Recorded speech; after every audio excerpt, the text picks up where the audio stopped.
مکالمه دو جنین در شکم مادرشون.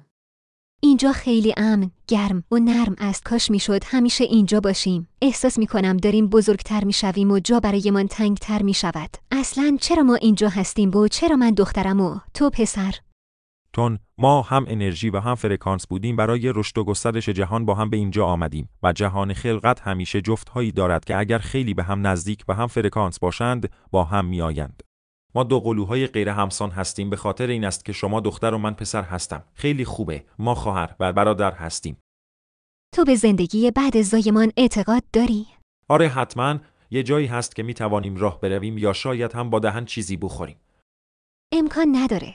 ما با جفت تغذیه میشیم. تنابشم انقدر کوتاهه که به بیرون نمیرسه. اصلاً اگه دنیای دیگه‌ای هم هست، چرا کسی تا حالا از اونجا نیومده به همون نشون بده؟ شاید مادرمون رو ببینیم. مگه تو به مامان اعتقاد داری؟ اگه هست پس چرا نمیبینیمش؟ به نظرم مامان همین جا هست، دور تا دور ما. من مامانو نمیبینم، پس وجود نداره.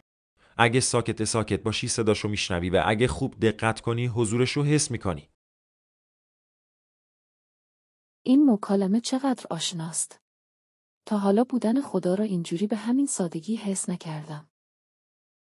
ما باید وارد یک جهانی شویم که مادر اصلیمان اونجاست.